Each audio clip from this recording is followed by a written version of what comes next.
పల్లెటూరికి సేవ చేస్తే పరమాత్ముడికి సేవ చేసినట్లని పెద్దలు పదే పదే చెప్తారు.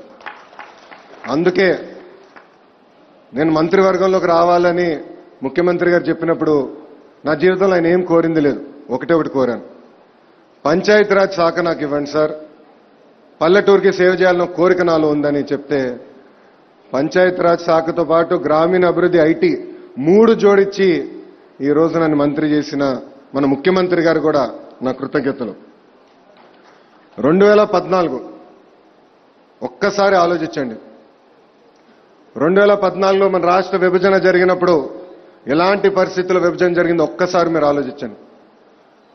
కట్టుబట్టలతో మన బయటికి గెంటేస్తాం జరిగింది.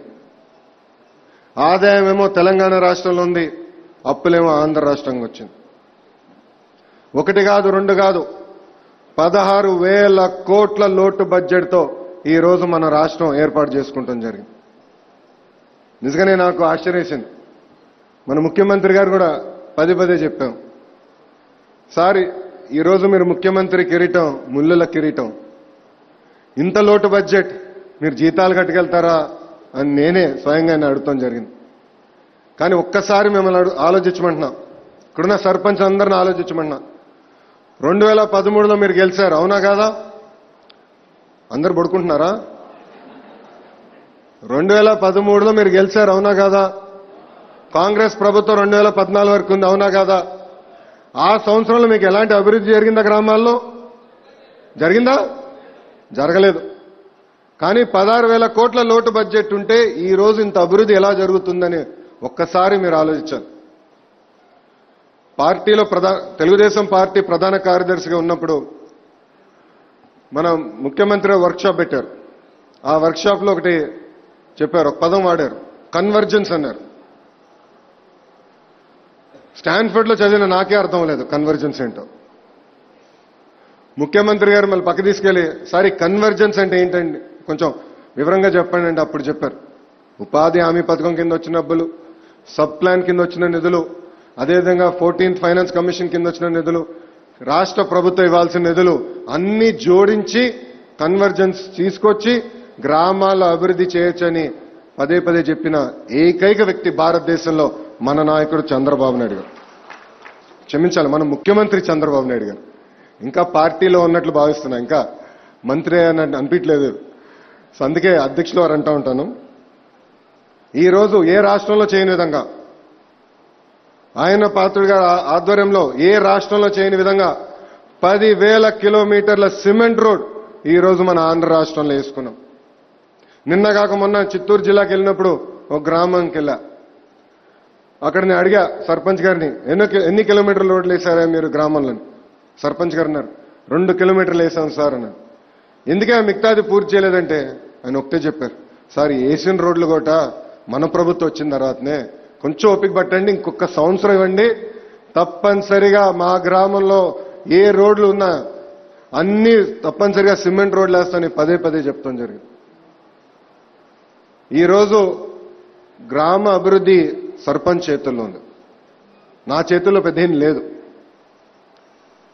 చెక్కులు సైన్ చేసే అధికారం రాజ్యాంగం మీకిచ్చింది, రాష్ట్రపతి గారు కూడా లేదా అధికారం, రాష్ట్రపతి గారు కూడా లేదు.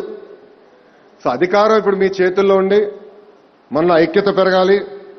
రాబోయే 2 సంవత్సరాల్లో 12,000 కిలోమీటర్ల సిమెంట్ రోడ్ వేసుకోవాల్సిన బాధ్యత ఇక్కడున్న సర్పంచులమైన అందరిపైన ఉందని ఈ సభాముఖంగా మీకు మనవి చేస్తున్నాను.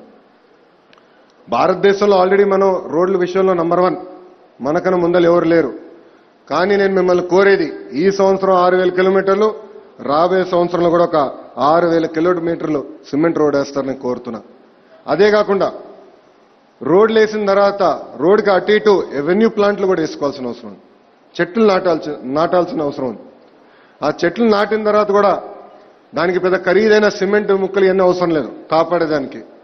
సింపుల్గా మనం చూసాను, ఈస్ట్ గోదావరిలో 4 చెక్క ముక్కలు పెట్టారు, గ్రీన్ బట్ట చుట్టారు, ఉపాధి హామీ పథకం కింద 100 రోజులు మళ్ళీ నీళ్లు కూడా పోస్తున్నారు.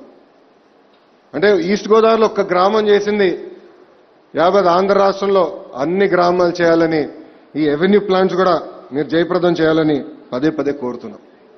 ఇంకో పక్కన ఆయన పాత్రుడు గారు చెప్పినట్లు నేను మన ముఖ్యమంత్రి గారితో దాదాపు ఒక నెల పాటు పాదయాత్రలో పాల్గొన్నాను.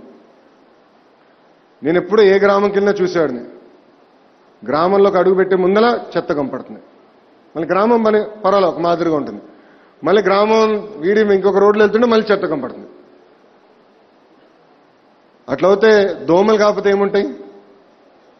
దోమల పైన దండయాత్ర అనేది మన ముఖ్యమంత్రి ఏదైతే కార్యక్రమం పెట్టారో ముందల మన గ్రామాల్లో చెత్త తీయాల్సిన బాధ్యత మనందరిపైన ఉంది. దాంట్లో భాగంగా సాలిడ్ వేస్ట్ మేనేజ్మెంట్ బయట ఎగ్జిబిషన్లో ఇక్కడ పెట్టారు. సాలిడ్ వేస్ట్ మేనేజ్మెంట్ ఎలా చేయాలి, షెడ్లు ఎట్లా కట్టుకోవాలి, దాని కార్యక్రమాలు ఎలా చేయాలని వివరిస్తారు. ఇక్కడున్న సర్పంచ్లందరూ నేను కోరేది ఒకటే, ప్రతి ఇంటికి 2 చెత్తబుట్టలు ఇవ్వాలి. ఏదైతే ఆర్గానిక్ వేస్ట్ ఉంటుందో ఒకదానికి, ఈ ప్లాస్టిక్ గ్లాస్ ఏదైతే ఉందో ఒక్క దాంట్లో పెట్టేదానికి గ్రామాల్లో కూడా చైతన్యం తీసుకొచ్చి ఆ చెత్తని ప్రతి రోజా 2 రోజులకు ఒకసారి కలెక్ట్ చేసి ఈ సెంటర్కి తీసుకొచ్చి మనం బైఫర్కేషన్ చేయాల్సిన అవసరం చాలా ఉంది. ఆ రోజు మీ మంత్రివర్గంలో బొత్స సత్యనారాయణ గారు చెప్పారు 15 కోట్ల డబ్బులు పోనాయండి, ఏటి చేసేదండి అట్లా లేవే మా దగ్గర. ఆ పద్ధతులు లేవు కదా, ఉన్నాయి. ఇప్పుడు ఉన్న నియం కూడా